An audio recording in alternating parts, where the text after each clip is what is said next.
Over 100 Pokemon that eat humans, that consume you for sustenance, survival, or just out of pure love of the game. Every single Pokemon that lather you in sweet baby rays and slurp your bones clean out like you're a cartoon chicken drumstick. They be sat in their dead-end office job, bored out of their minds, looking forward to the end of the day knowing that you are in their fridge waiting for them at home right next to the Galaxy Minstrels. Domestics between two Cradily would be kicking off, cause I was saving that youngster Joey for a cheat day. Could have at least told me you already ate him. I just came back from Route 30. Would have picked up another one. And I say too Cradily, because that would be one of the worst lunchboxes to end up in would be Cradilies, and to a lesser extent, Lilips. Carnivorous, tentacles that shoot out digestive fluid. Cradily, I know, see, it's the ones you least expect always. So 1 minute he's your lovable next door neighbor, he's nothing but smiles and Cradily how neighborino. And then when your back's turned, he's already started digesting you. The mouth's not even opened yet to bite. You're pretty much a digestive biscuit getting dunked in tea for 3 minutes. In all fairness though, at least he's generous enough to give you the mercy of not being chewed on alive, being torn apart by sharp teeth, or being dissolved by a strong acid.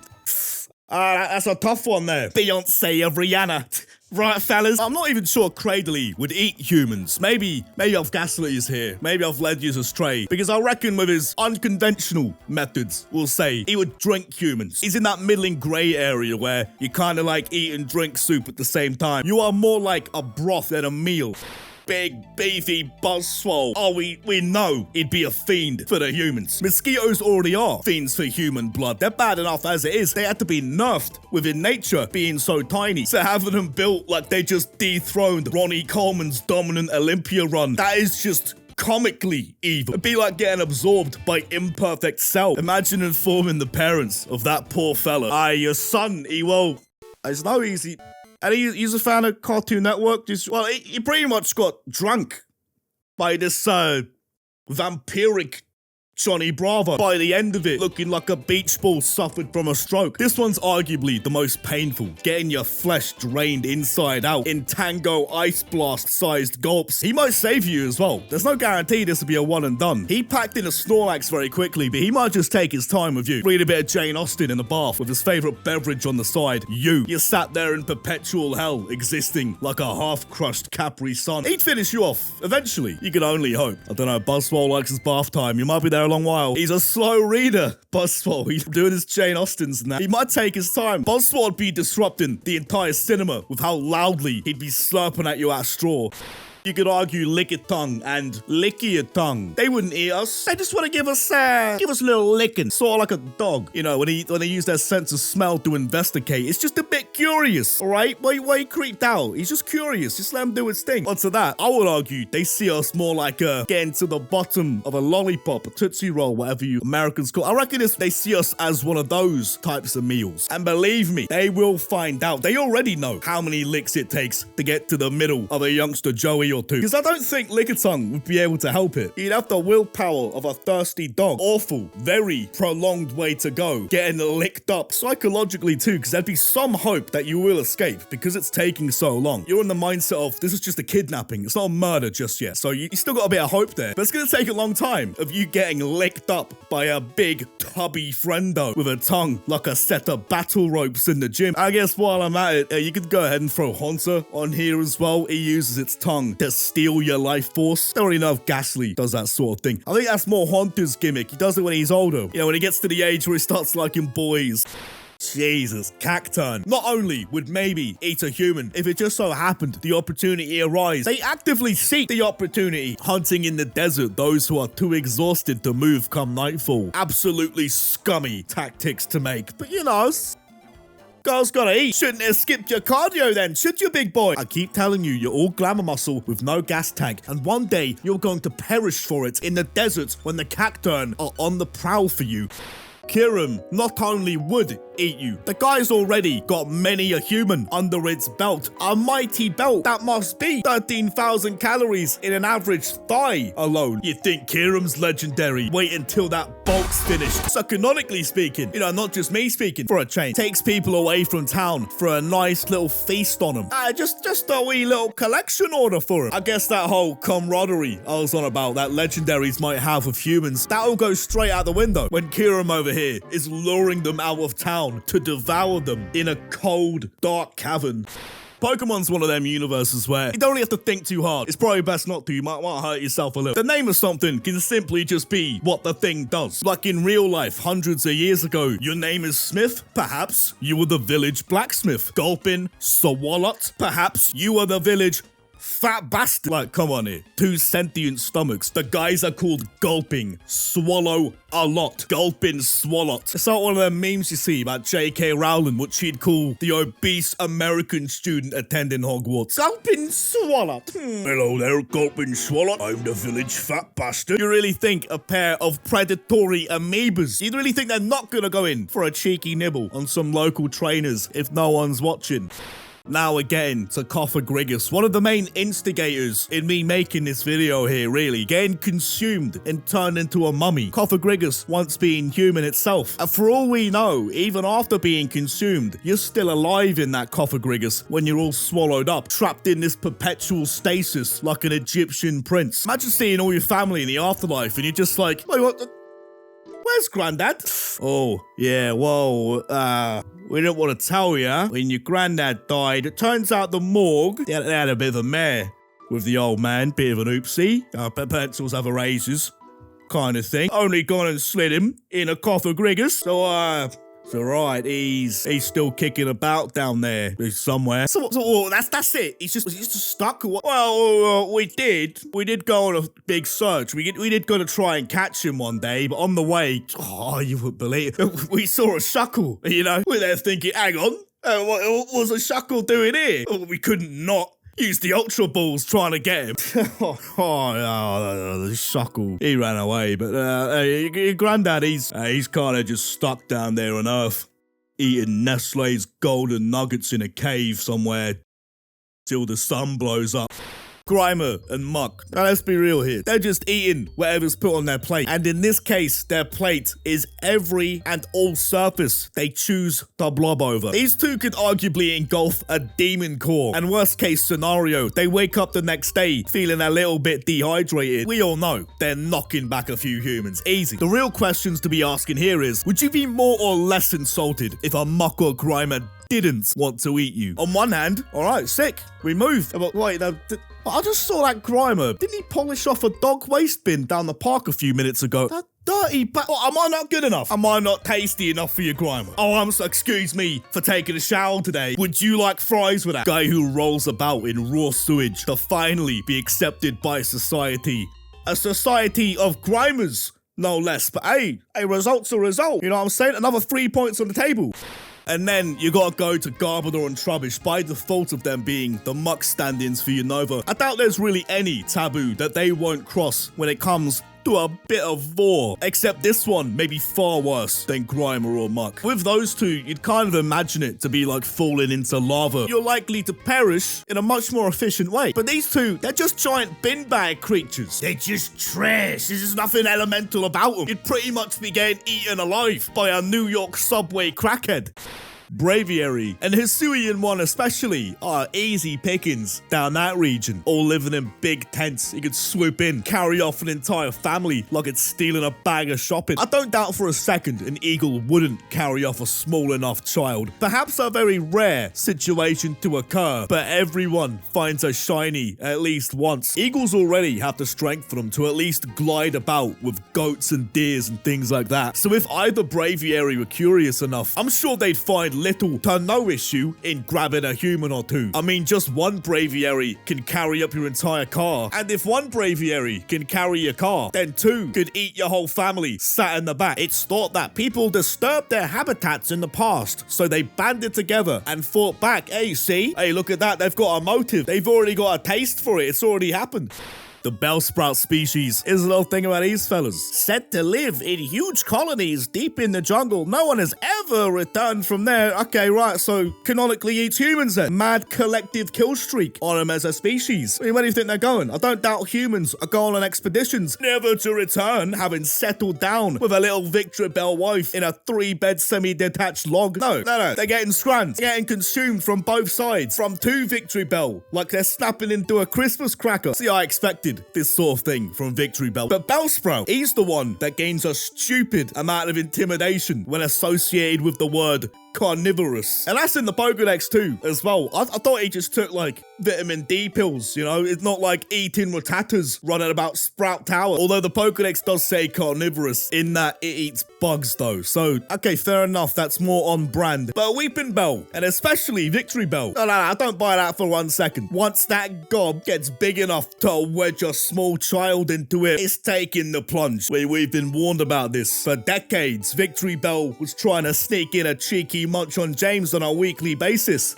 Now, you'd assume Pinsir to be one of them, you know, who eats bugs and slabs along. I wouldn't say he's exclusively limited to those fine dining selections, but with a mouth like a steel grinder, he's definitely put away some cocky bug catchers in his lifetime. If you tried catching it, the Pokeball would go down his mouth like an industrial metal shredder. I mean, why even have barbed pincers installed on the bald head? If not, to chew your food for you. Splits prey in half, and if it can't rip you in half, then you're getting thrown. But I can guarantee there's no human alive that's getting thrown. You're going straight down the industrial meat shredder it calls a Job in 2 segments. Malamar, he's up here keeping the old school, the cradly methods alive. Another digestive fluids one. But even if it didn't want to eat you, at the very least, it has digested you in some form. And that's not even it. It could just hypnotize you to do whatever it wants food-wise. Yeah, that's it. That's it. Bit more salt on the belly. Now, what do? Yep, get on the plate. That's it. No, let's not do the plate today. How about you just climb into my mouth? Slowly. Psychic power's so strong, it could put you in a hypnotic state of believing that you are a freshly microwaved Rustler's burger. You wouldn't be thinking twice about letting him digest you. You wouldn't even be thinking twice for anything. Not only do you have the sentience of a 60-second microwave burger, you've now got the mental state of arguably the lowest IQ food imaginable.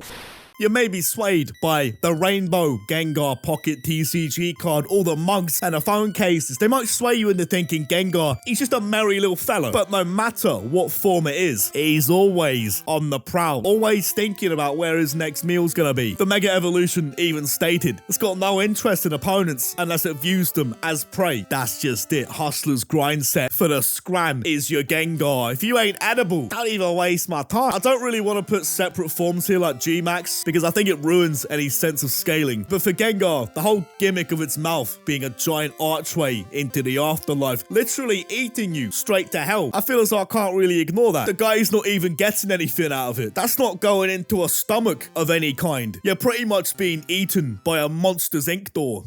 Sandygast Palisand, another ghost method of feasting, but maybe in the most horrifying way this time. It's not just like getting a little lightheaded, like, oh, Hunter, oh, take me away, whatever, like that. No. It's not a coy experience. It's not like fading off a bit during a blood donation. These two will bury you in a whirlpool of sand, and any loved ones who may try to avenge you will be slain themselves using your own bones as artillery. It'll keep you trapped there in its sand castle until you're fully drained. You're pretty much being rigged up and used like a health potion. To the Palisand species, we humans are nothing more than architects and the sausages in Frank Reynolds' shirt pocket for a convenient on-the-go snack.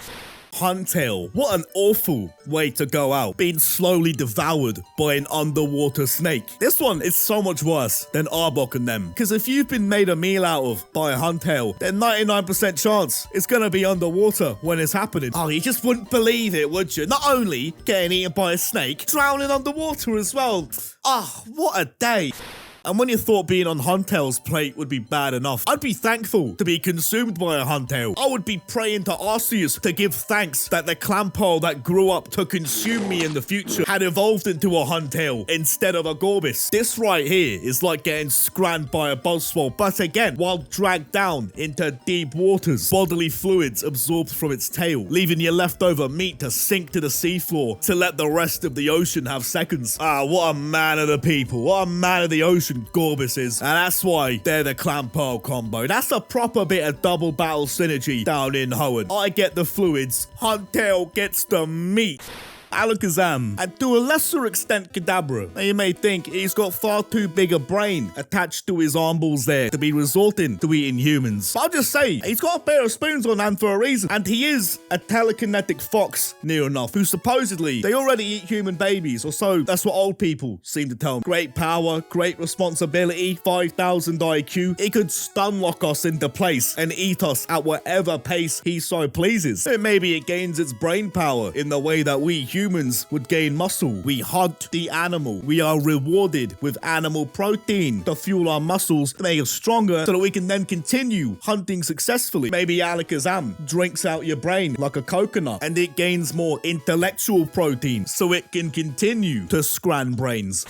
Mankey, Primate, Annihilate. Now I know monkeys generally don't consider humans as prey. I honestly don't think any one of these three could bring themselves to relent long enough to even try going in for a quick little bite to eat mid-pummeling. Just pure rage until you look like the result of someone spilling wine on a bright carpet. But I guarantee you, they have the taste for human without even realizing, purely just from how ferociously they're attacking you. They're bound to get a little bit of splashback in their mouths. Trevenant curses all ye try to ravage its forest, that curse being to be forever lost in its domain. Or if he just cannot be asked today, setting up all the trees, keeping you soft locked and all that, it's just a huge hassle. Instead, you'd be cursed to simply be devoured. I mean, that's one way to fulfill a curse. Really add some legitimacy onto the threat the words of a curse can hold. That's like me setting a curse on you to lose your shoes and then pulling a knife on you and saying, shoes off.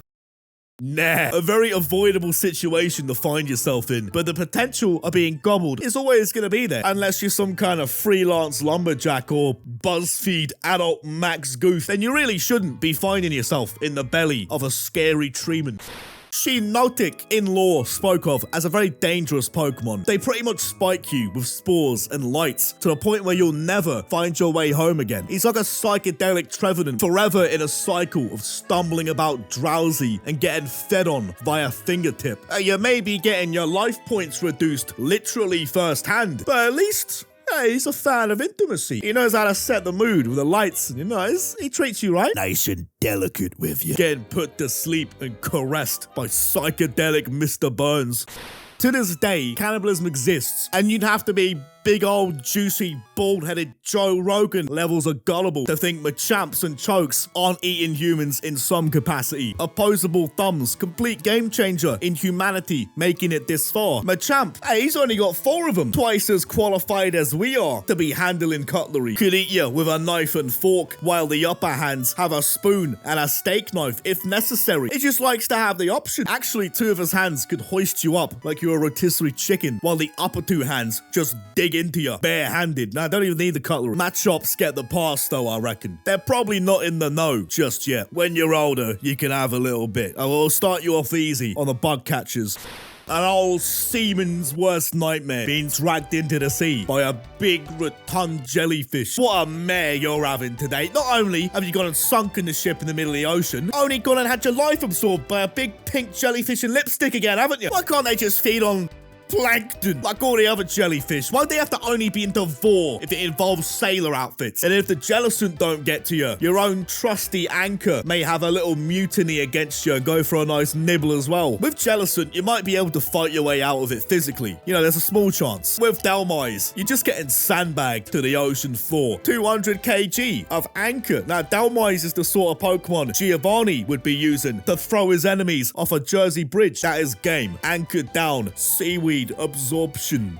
Now, so far, you may think the ocean is the most unsafe place when it comes to getting engulfed in some form. But I can assure you, there's a horrifying net-like absorption creature for all terrain. There's one for the whole family. If the water's so dangerous, I'll just go to the polar opposite desert, only to be packed up in the exact same way, only much drier, yet sweatier, with brambling and brambleghast. Another Metroid-esque soaking up of you.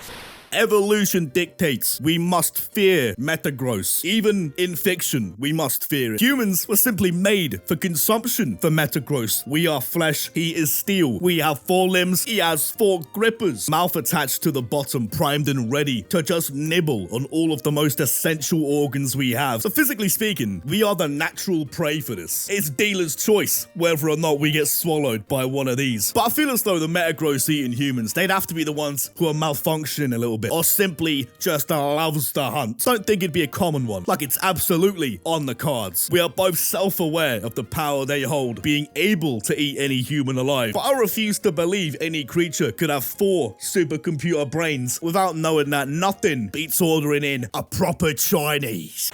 With the grown Ursaring trio, bears care very little for sportsmanship when it comes to hunting you down, which admittedly is a bit rare, but it's not impossible. I seem to remember seeing somewhere that bears don't necessarily wait until you're dead to begin the feasting process either. They'll just go straight into you while the soup's still piping hot. You can be laying there for like 15 minutes. They will skin you alive and not even think twice about it, whether or not you're still moving. But out of all of them, bear tick would be so much worse. Your standard bears are lethal, but they don't always go for humans, and if you're in that situation, you know, you're at least operating on familiar terrain. Polar bears, they don't play about with their prey. The conditions they're in, any meal is being taken. A polar bear will not hesitate. They've got that endangered species motivation behind them. You as a human to a bear tick would be on equal standing as an obese seal, and it stares you down. It won't even see a human. All it's gonna see is a cartoon ham. Snorlax. Here we go again. How does he eat? 880 pounds a day? What's that? 5 average human men sort of intake. Maybe 3 extra caloric humans, and he'll be sorted for just 1 day. You know, like how they say a dog is only as loyal as they are hungry. You really think a Snorlax or even a Munchlax would be against the grain on that one? Even being intelligent enough to understand that its trainer is likely the one who provides it with the massive amounts of food it needs each day, he might still eat the trainer purely for the instant gratification, like one of them documentary level obese weapons. If you gave him a choice for either 2 grand in cash or a family-sized KFC bucket, even being fully aware that the cash option would finance infinitely more KFC, they physically cannot resist taking the bucket option, knowing it would be on their lap immediately. I reckon raising either one of these is just one of them high-risk exotic pets, where you know what the deal is. You know what you're getting yourself into. You know what could very easily happen to you. Like people who just play about with tigers and bears, they can just accidentally use 2% of their strength as opposed to the 0.01% that's keeping you alive. I think you know what he's signing up for owning a Snorlax, even in the Munchlax phase. All it's gonna take is 1 second of them just forgetting who you are. You can't complain at him biting off your entire arm. You've gotta just play it off like, he gets a bit hangry. He gets a bit hangry sometimes. Now, by default, Omastar, he'd be eating whatever he gets, which historically speaking, always nothing. It could never get close enough to anything because its shell was essentially some kind of Greek mythology punishment boulder. But if given the chance, if you put one of them on a skateboard, too heavy to hunt, hey, no one said he's too heavy to bust out a heel flip, and first chance it gets, he's manualing straight towards you and having himself a grand old feast.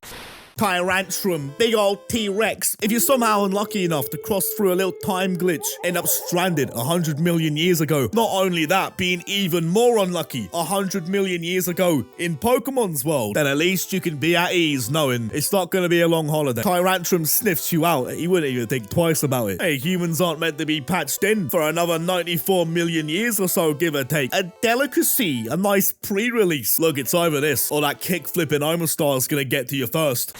These are the ghosts that essentially feed off humans in the same way Monsters Inc. do. Mr1upz feeds on fear, Shuppet feeds on dark emotions. Essentially, they're a pair of energy vampires. And I can't really tell if Miss Majors does the same. The Pokédex only seems to go on about how he likes to do a little bit of trolling, loves a bit of the torment, you know, God forbid. A man have hobbies and all, likes a bit of torment, nothing wrong with that. So I could only assume it too feeds off of fear. And then I suppose Fluttermane, by default, would be liable here, you'd imagine. Mr1upz isn't scary at all. Like, if one just shifted through my wall right now, I'd be absolutely terrified, but I'd be thinking about where are the others?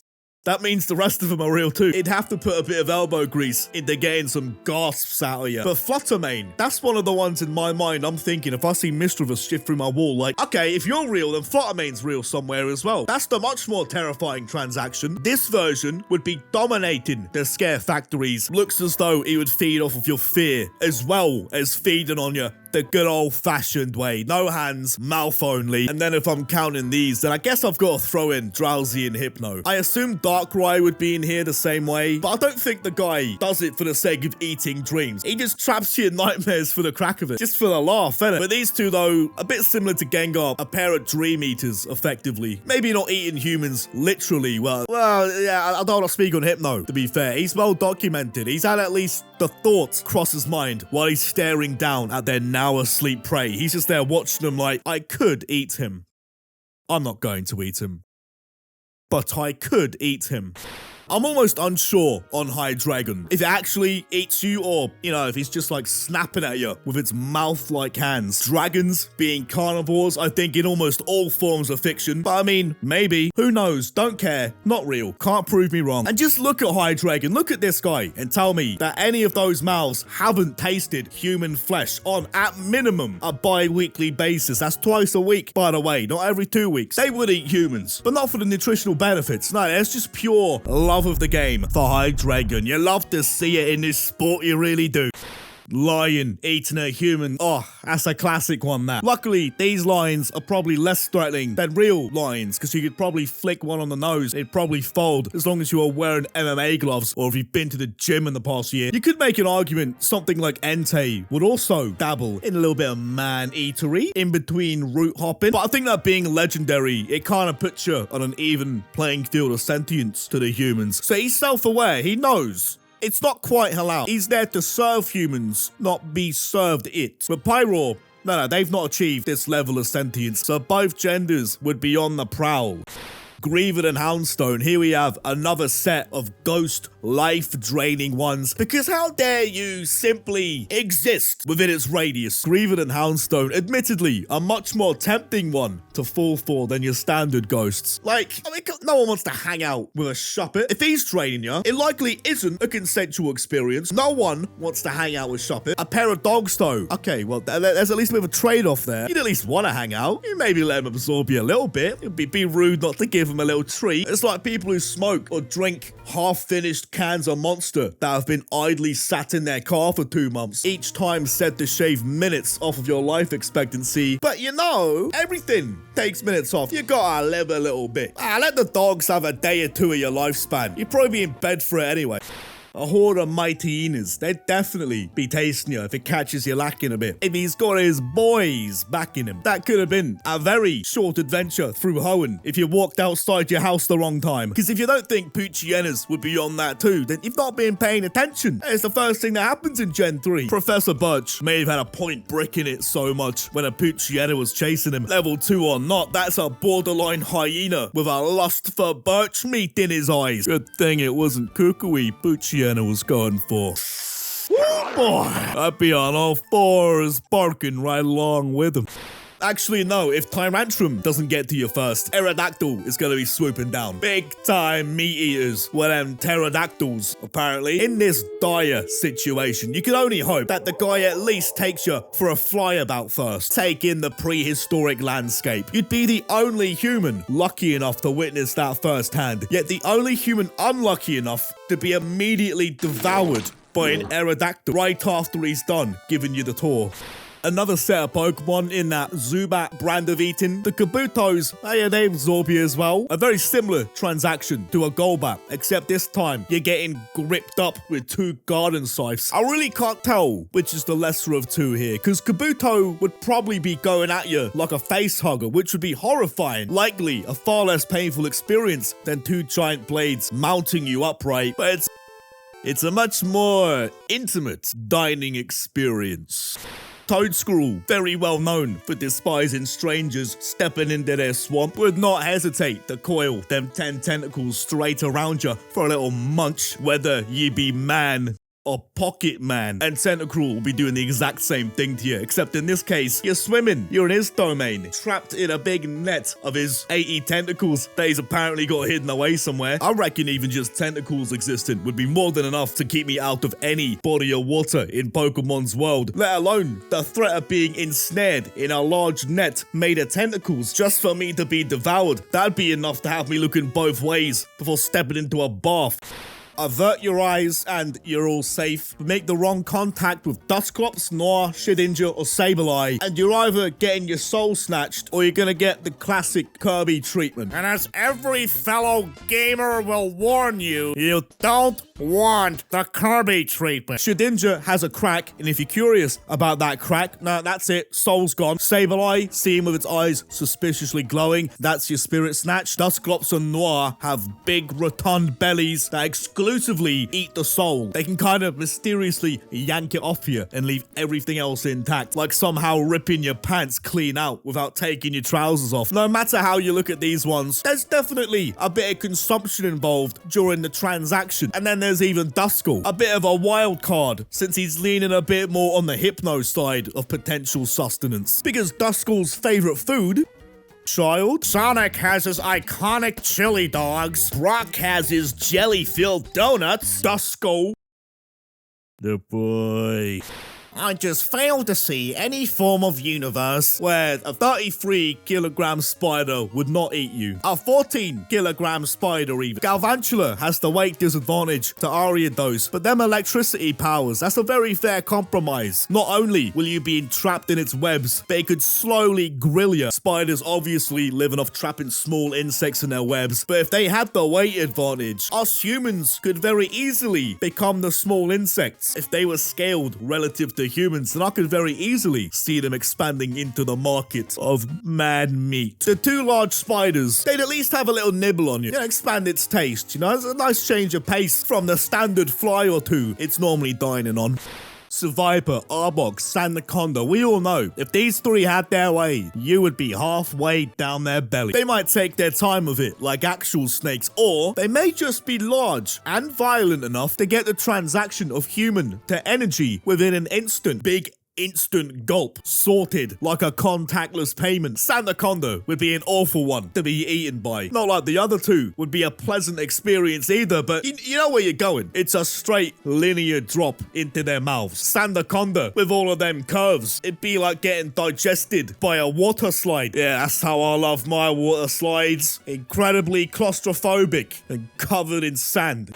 The Zubats. An obvious one, given the first thing they learn to do is leech the life straight out under you. Golbat especially. I don't even think he drains you. I think he just cuts the small talk and dives straight into biting you like a triple whopper. Now what good is a mouth like that if it hasn't been built to scram? Typically for this lot, leech life with the fangs. There's like a much more humane version of Buzzwole. At least here, it's just your blood getting drained as opposed to every single cell inside your body. I'd assume you'd pass out quick enough, hopefully. Anyway, Leech Life at one point was one of the weakest moves going. If you run into a Zubat who's, he's not quite got his license yet, you could be on the receiving end of being consumed for...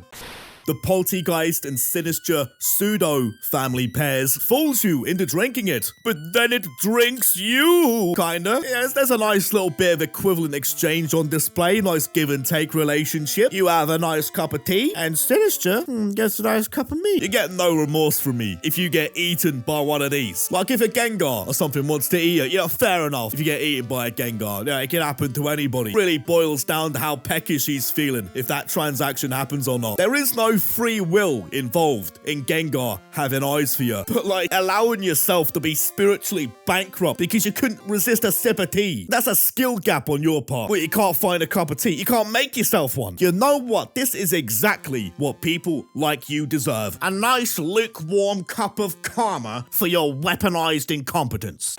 being described as bullies of the sea. Bit hard to imagine that these two sharks and these two piranha-esque creatures of the deep, it's hard to believe they wouldn't be taking out swimmers in the exact same way they would a Magikarp. Don't even matter. Magikarps don't taste great. Hey, meat is meat. And I'm aware sharks rarely attack humans, and realistically, piranhas aren't anywhere near as comically dangerous as Looney Tunes logic would suggest. But I'll remind you, we're talking about a world much more comically dangerous than Looney Tunes. If human meat is floating about in the ocean, it's gonna be fair game to this lot. There is no chance a Pokemon known as the Bone Vulture is passing up the opportunity on their little snack you are. Mandibuzz would not be leaving a single trace of you, maybe apart from a rib cage, which it's now wearing like a body warmer. And I wouldn't think for 1 second, just because Vullaby is a big baby still in his egg, don't think for 1 second he can just, I am but a little small bean his way out of being held for any accountability here. Baby Vulture, it'll eat whatever's put in front of it. Mandibuzz would be chewing on your bones and bird feeding the younger ones. The Chandelure line, notorious for burning up your body, essentially using your spirit as a drop of ethanol. To these three, you're just an extra log to be chucked on the bonfire, just another dart ready to be poked. One pull. Yeah, nah, them Chandelures will never exhale, mate. And I guess now, more than ever, a good time to point out, on the other side of the spirit-absorbing spectrum, you've got Frostless. His favorite dish is frozen souls. Oh, well, we've all got a sweet tooth, haven't we? In a sense, it would taxidermy you in ice, leave you in his big freezer for a nice soul absorption sesh when he's feeling a bit peckish. If I've got Sharpedo here, then Garchomp being the shark of the sky, I guess he's got to go here as well. Him and his clan of chubby sharkmen in one of them's chubby. You really think an airborne shark who's a shiny stone away from gaining Grim Reaper traits isn't dabbling in a bit of human eating here and there? Garchomp, and even its younger forms, they can eat whatever they want. So on one hand, they wouldn't ever need to eat you. But on the other, they absolutely could. And that would just mean it's purely for fun. Makes it much more sinister, knowing they could have had the exact same outcome. Bellies equally as full had they grabbed a Pidgeotto or two on the fly over to your place. This one may be a rare situation. If the food down Alola was scarce enough, you would soon be seeing all three kinds of Lycanroc banding together to hunt down a bit of human. And there's something, God knows why, but I just feel like they go straight for Sophocles first. The little porker, like a less savage Mighty Job, but would still take you if they wanted, if you backed them into a corner. Now, Gligar might be a bit of a stretch. I don't believe for 1 second that the offspring of a demon like Gliscor doesn't see human meat as off limits. Gliscor definitely, he'd love a bit of consumer. So by default, you know, Gligar, he could get it too. He's just not as good at capturing the humans to scran upon. Meanwhile, Gliscor would be swooping down, making you feel as though you work for the Penguin in Arkham City. There's just no way it doesn't. He's an ultra beast. He's not even from here. He wouldn't care what a human is. He wouldn't even process the connection that's supposedly between human and Pokemon that seems to stop the other 90% of them all from eating us in the first place. Wouldn't even process what it's biting into in the first place with that industrial-sized meat grinder it's got installed on his face. I think the humans in this situation are just collateral. And while I'm here, Orthworm, you jolly little slinker. He'd be eating a human or two purely as collateral as well from its diet of brick. To them, you are merely the skull of a Malteser encased by those cementy chocolate brick walls you call a house. Okay, now hear me out on this one. Do I think that classic Pikachu is some sort of evil cannibal Pokemon or anything like that? Not based on the current facts given, but do I think he's a greedy little rat who's up for any form of treat based on the facts given? Yeah, I'll say he is. Like, if he stumbled upon a tribe of Pokemon cannibals, or well, human-eating Pokemon, I just reckon he'd be up for trying anything. Always good to expand your palate. You know, try new things out in the one life we're given. You can't be eating chicken tendies everywhere in the world now. It's good to take in a bit of culture when it presents itself to you. It's not every day Pikachu gets the chance to try a bit of human. It'd be rude not to. Gotta respect other people's customs now.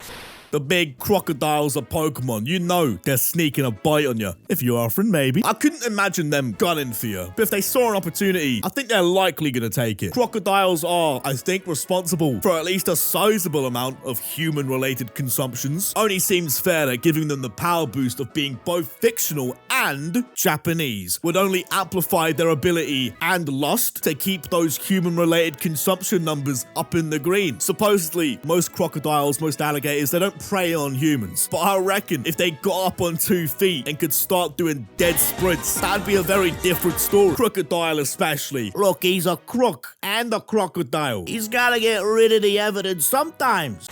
More Pecco. Now, would it be capable of hunting down humans on a consistent enough basis for it to even care about eating human? Not really, not likely, but I reckon that hangry mode, it might just see you as fair enough game. So if he gets the chance, I think he's taking it. I think he'll go for it. Only to then revert back into the nice form with a strong cloud of shame and guilt over its head. We've all been there. That feeling of guilt after a life-shortening Just Eat order.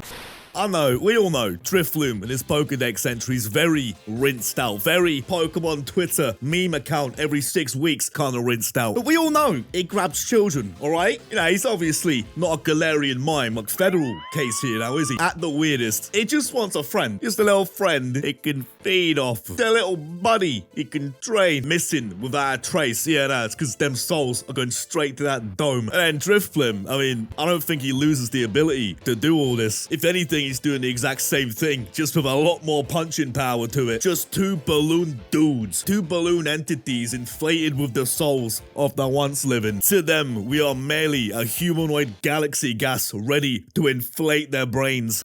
I don't have much evidence. In fact, 0 evidence to make a case for Jinx having a taste for human meat. The only evidence I have is pure gut instinct. And I don't believe for 1 second a Jinx wouldn't go for you. Like a siren lures you in with that heavenly voice? And gives you a quick munch up in his icy domain.